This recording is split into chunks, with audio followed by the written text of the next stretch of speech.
Man has described himself in many ways, but if we concentrate on man in relation to his control over his environment, no description is more apt than the description of man as a tool-making animal.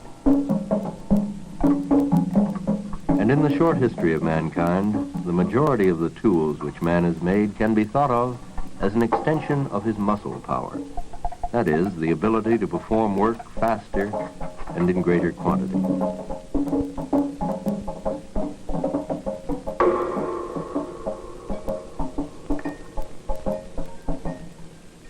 However, in the mid-1940s of the 20th century, a different kind of tool was invented.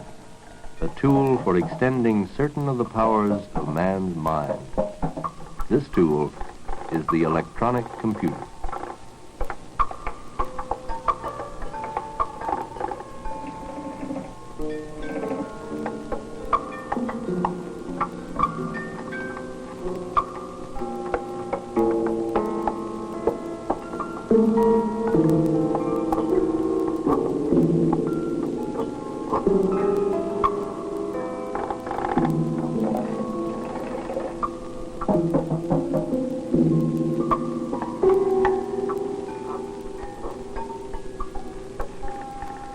It is the fast, reliable, and tireless performance of a variety of arithmetic and logical operations that gives the computer its great utility and power. But merely looking at a computer won't tell us very much about what it actually is doing. Neither will this tell us anything about the revolutionary material and intellectual effects of such machines. We can easily see the material and intellectual effects of, say, machines for transportation. We know that the modern jet aircraft represents a great increase in speed over the earliest aircraft. We also know that modern airplanes have made the world smaller and changed our way of thinking about ourselves and our world. And future means of transportation will bring even more rapid and radical changes. But even the difference between the speed of an ox cart and the fastest rocket is small when compared with the difference in speed between calculation by hand and calculation by computer. For example, the first electronic calculator to be completed could do the work of 50,000 people working by hand. Scientists, when they speak of a great change in speed or size, prefer to speak in terms of a unit of measurement called an order of magnitude, meaning 10 times as much. Dr. Richard Hamming, a research mathematician for the Bell Telephone Laboratories, in a paper presented before a meeting of the American Academy for the Advancement of Science, put it this way. The computer revolution is often compared with the famous Industrial Revolution in importance and scope. The Industrial Revolution effectively freed man from being a beast of burden. The computer revolution will similarly free him from dull, repetitive routine. The computer revolution is, however, perhaps better compared with the Copernican or the Darwinian revolution, both of which greatly changed man's idea of himself and the world in which he lives. Before getting into the main part of this paper, it is necessary to discuss briefly the idea of a change in a technology.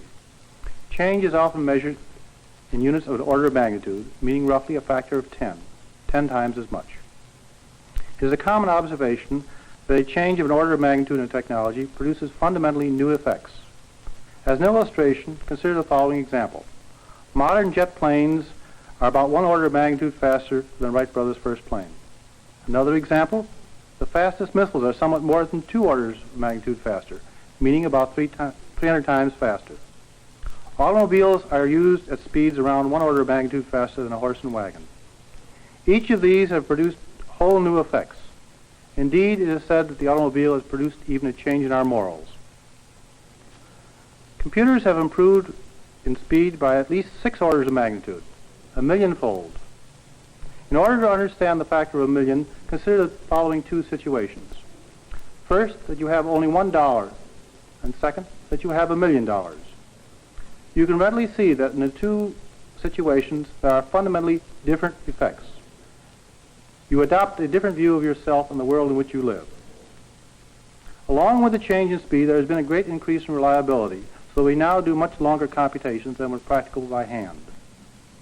Finally, with the increase in speed, there has been a corresponding decrease in the cost. Something more than 1,000 times cheaper. It is as if suddenly automobiles cost $2 to $4, houses $20 to $60.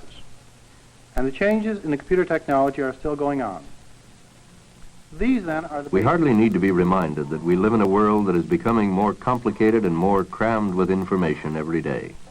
One description for this vast quantity of data on everything from the lifetime earning records of an individual to the beeps and pulses relayed to Earth from a space satellite uses that overworked word, explosion. This time, an information explosion. The computer is an invaluable tool for processing these millions of bits of information in accurate, fast, and economical fashion, in accordance with rules and instructions provided by the human programmer. In the most gigantic of all record-keeping jobs, the Social Security system, more than 1 million personal records can be processed in one day. This manufacturing plant is entirely computer-controlled in accordance with rules for decision-making stored in the machine's memory.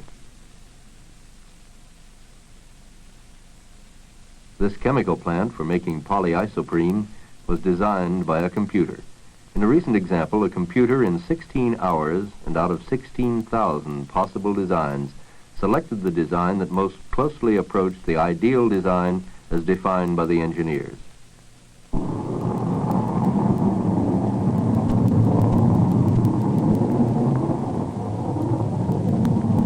And this actual firing of the multi-million-dollar Saturn rocket was simulated on this computer many times before the actual firing was authorized. And these simulated firings, which helped eliminate many of the problems in the functioning of the rocket, cost only a fraction of what an actual launching would have cost. Each of these operations, record keeping and accounting, control, design, and simulation, is achieved through the manipulation of numbers according to instructions and rules given to the computer by the programmer. But what are these rules, and what is the relationship between numbers and the real things they are said to represent? These are some of the questions that we put to the scientist, whom we've already seen, Dr. Richard Hamming, research mathematician at the Bell Telephone Laboratories. Well, I would say that at present at the Bell Telephone Laboratories, we do about 10% of the experiments on a computer and about 90% in the laboratory. I would expect that in time we will do 90% on the computer and 10% in the lab. Speed, cost, and effort favor the computer over the laboratory approach. This advantage is possible because we construct a mathematical model rather than a material model. I use the word construct because the mathematical equations are the construction rather than a materialistic physical model. It is perhaps fortunate we have found, particularly in the field of physical sciences, that our predictions based upon the mathematical models agree very well with what we observe in the physical world. The 19th century physicist Heinrich Hertz described the concept of a model in these words: "We make for ourselves internal pictures or symbols of external objects, and we make them of such a kind that the necessary consequences in thought of the internal pictures are always pictures of the necessary consequences in nature of the object symbolized." The idea of a mathematical model is fairly easy to understand. A very simple, trivial example is the numbers you calculate on your check stubs. You combine the various numbers by addition and subtraction, and they correspond in a very real sense to the amount of money that you have in the bank. The mathematical model is the numbers you manipulate. The amount of money you actually have in the bank is the physical world. Let us consider now a slightly more complex example. This is a common experience for most of us. The front end of the car dips sharply when we come to a sudden stop. In technical language, there is a transfer of weight from rear to front in the action of braking. A mathematical model of this transfer of weight can reveal exactly how much weight is on both wheels. And different road surfaces and braking conditions will result in different weight distributions. But the mathematical model for the transfer of weight from rear to front will remain the same. In this mathematical model of behavior in an automobile, we can use a computer to simulate what would happen in actual practice. We have actually found that our mathematical models of automobile traffic predict very well many of the effects which we observe. Returning to our more general remarks about the use of computers, we first use computers to simulate situations in engineering, situations which we had been doing before by hand. The computers allowed us to do much larger and more complex problems. But this ignored the order of magnitude effect which we spoke of. We are now beginning to use the machines in entirely new ways on entirely different problems. And this is the exciting part. This is the intellectual aspect of applying the machines to completely new ideas that has so excited many people in the field. One of the characteristics of human beings is that among other things that they do is that they solve problems. And what it means, of course, to solve a problem is being able to not only get an answer to a question that arises in a particular situation, but then to find other cases that are similar to the initial one, so that we are in effect in a position to solve not just one concrete problem, but a whole class of them. This is Professor Ernest Nagel, a leading logician and philosopher from Columbia University. Once a domain has been developed to the point where answers can be given from a given set of assumptions simply by following some set of instructions or some rules, then it's not entirely evident that one should be thinking of the significance of every step that one is performing. Well, is it also possible to instruct machines to follow the rules of thought?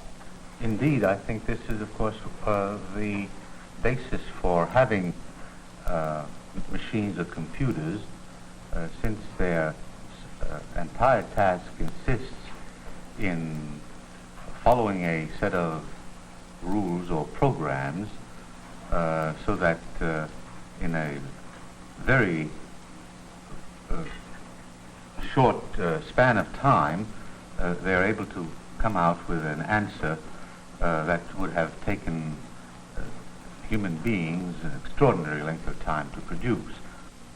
It seems to me that the computers, because they enable us to ask new questions, also enable us to get entirely new answers. They do not answer all the old questions, but because the questions are new, the answers are also new and very exciting. There is a strong tendency to speak of the machine as solving the problem, when in fact, really it is the program which describes to the machine what the machine is to do. This is overlooked, and I think a great deal of confusion arises from this. It is not that we do not have adequate machines to solve our problems many times, but rather we lack adequate descriptions of how to solve the problem. And this is a very important point to understand. As we spread out and learn more and more about our techniques of solving problems, we will be able to do wider and wider class of problems. It is not the machine so much as it is our lack of ideas that controls. Mathematics has been called the one universal language of mankind. It is perhaps our most powerful tool for problem solving. And in terms of subject matter, pure mathematics and logic are one and the same. The subject matter consists in the relations generally expressed by if, then necessarily. Computers have been called machines for logic. The human problem solver must first define the problem. He must also provide the machine with instructions as to the steps necessary to solve the problem. And then the machine will carry out these instructions accurately and with fantastic speed. All of this, of course, requires very precise logical thinking on the part of the problem solver. It is the machine's power to carry out these logical operations that gives it its great value as a tool for extending man's thought. Logic is not the science of how we think. thinking involves much more than logic. It is essential to logic and mathematics that, given a set of premises, the conclusion will follow in all cases.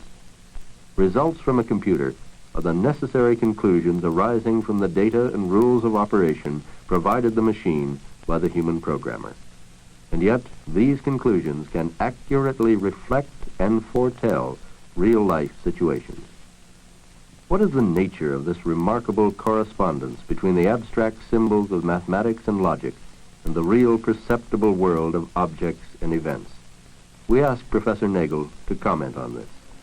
Well, I would like to say something about that, because this has been, I suppose, for many, many centuries, a problem that has occupied men, and because of the apparent agreement of what we might call reality or nature with the language that we employ, whether it is ordinary English or whether it is the language of mathematics, the apparent agreement between reality and the symbolic representation, men have speculated about, sometimes about the origin of the world, something about the necessity of there being some particular kind of creative agency.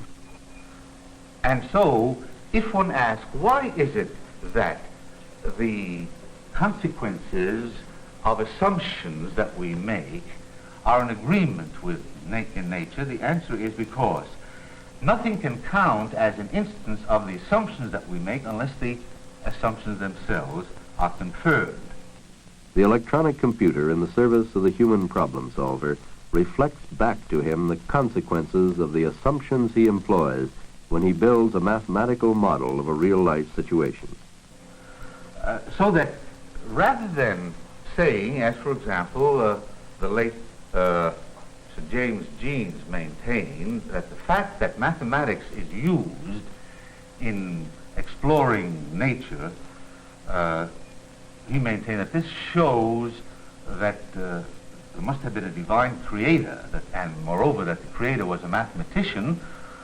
In terms of this simple reminder of the sorts of things that enter into applying any formal system to any segment of nature, one would have to say the reason why nature conforms to our assumptions is not that there was a mathematician who created it, but simply that nothing would count as an instance of the assumptions unless it also conformed to whatever consequence was deduced from it. The problem-solving power of mathematics and logic, combined with the speed and accuracy of a machine for carrying out these operations, is the basis of the computer revolution. But does this mean that a computer can produce a new idea or make an original contribution to knowledge? We asked this question of both Professor Nagel and Dr. Hamming. It depends entirely upon what you mean by a new idea. In some senses, the machine only produces what you expect. On the other hand, you do not foresee all combinations, and the machine often produces combinations which you had not foreseen and have the impression of novelty. Well, the question as to whether machines or computers are capable of original thought or of making original contributions to knowledge is a very much debated one, but before one can profitably discuss it, it seems to me it's very important to distinguish between two senses in which a statement or an idea might be said to be original. The two senses are a psychological sense of originality and a logical sense of originality. And I think perhaps the best way of making the distinction clear is first with an illustration. When a child is given an elementary arithmetical problem, for example, to find the sum of two numbers, when he gets the answer, the conclusion is something that is novel or new to him. So psychologically, of course, he gets the sense of having made a discovery. Nevertheless, the answer is something that is necessarily or logically implied in the premises or the assumptions, and the process of thought here simply is to unravel or make explicit what was already contained in a logical sense in the premises. I think I'd risk going out on a limb here and say that it seems to me that, at least on the basis of our present conceptions of the capacities of computers as well as the actual ones that have been constructed, that computers do not come up with logically new ideas, and unless the nature of the beast changes very radically, that they cannot come up with logically new ideas, given the assumptions that underlie the present theory of computers. Many people are attempting to use computers to replace man. I am much more interested myself in using man and machines as a working combination. I believe that some of the future is already fairly clear. It is obvious that the machines can do routine, logical consequences much more rapidly and much more accurately than a human can. Therefore, I believe we will gradually push the detailed logical parts, the methods which we use, onto the machine, and we will reserve for ourselves the creation of new ideas and the direction of the research. Thus, man-machine combination will find a dividing line passing gradually from man over to machine, the machine taking more and more of the burden as we learn how to use the machines, and as the machines become more powerful, and we will find ourselves left in the more creative aspects of the problem, deciding what it is worth attacking, what are the problems which we wish to solve. These kind of questions we do not know how to give the computer and seem best reserved for man at present. I think we have to say that in this respect the human mind is capable of doing things that none of the machines that are available today is capable of doing. This certainly doesn't foreclose the question whether sometime in the future machines might not be devised so that exactly this kind of a thing will be credited to machines. But at present, and this is all that one can say at the moment, there are clear lines of demarcation between the capacities of the human mind in respect to the capacity to make contributions to knowledge which is our original. Dr. Hemming, will you give me some of your summary thoughts on this computer revolution? Well, the word revolution is used very freely these days, and yet I think there's some meaning to the words the computer revolution. We have got an increase in computers of 1,000,000-fold, decrease in costs by 1,000, as we said before. This is a very real change. But the question still arises, will this revolution continue? It seems to me, in view of the political situation in the whole world, that no responsible group can oppose the coming computer revolution. Therefore, it seems to me we have a real one which will continue. Now, I believe that the reports we hear of this revolution are very misleading. They often underestimate the speed which is going on and the importance. But worst of all, they tend to emphasize the material aspects, how much we will have of this and that, how much leisure, what wonderful new things we will have, and they fail to discuss the impact it will have on our view of ourselves and our world outlook. This, I believe, is the most important part of the computer revolution. I do think that as a consequence of these increased complexities in society and the obviously greater degree of control that will have to be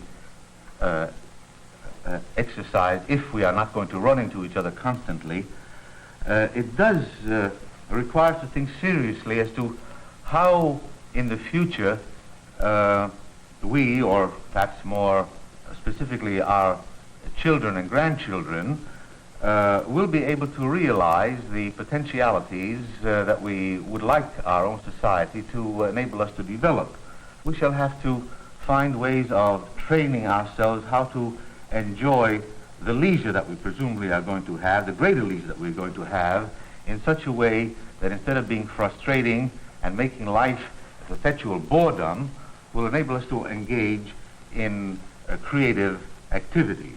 This seems to me to be the central problem that faces Western civilization insofar as the material goods of life are going to be increased, but it does raise a fundamental issue as to how what was sometimes called the spiritual aspect of life, or I would prefer to call it the creative aspect of individuality, will be given a room for development. Now, there's no simple answer to this question. If there is any mystery in the computer revolution, let's be sure that the mystery is located in the right place. In spite of its magnetic memory, complex circuitry, and so on, the mystery is not in the machine. The sense of awe and mystery that we may experience when we see a computer in operation is really awe at the accumulated months and years of thinking by human problem solvers reflected back to us at fantastic speed. A computer scientist once remarked that we have machines that compute with the speed of light, but with the intelligence of the earthworm. While it is true that the computer can be called a kind of brain, although a very limited one, in order to solve any problem, the computer must first be instructed by a human programmer who has painstakingly and logically analyzed the problem. The computer is then given the problem in the form of numbers or instructions pertinent to arithmetic. It is the arithmetic logical task that the computer is organized to do. Once instructed, it can do as much arithmetic in a minute as a man in a lifetime. A man in a lifetime. The lifetime of all mankind is but a brief moment in the long history of this earth of ours, and only yesterday in the history of mankind has man made any significant advance in his control over his earthly environment. Computers, machines for logic, may change this more than any other of man's inventions. These machines, which have been with us less than a millionth of a second in terms of the temporal span of man's history, have already given promise of deep and far-reaching change in our way of life and way of thinking. They literally accelerate into milliseconds of time our ability to perform logical, arithmetic, and control tasks. But finally, the future, except in terms of trends and probabilities, is the great unknown, and the uses to which we put ourselves in relation to the marvelous machines of our own invention is perhaps the central moral and intellectual challenge of our own brief moment in time.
This is NET, National Educational Television.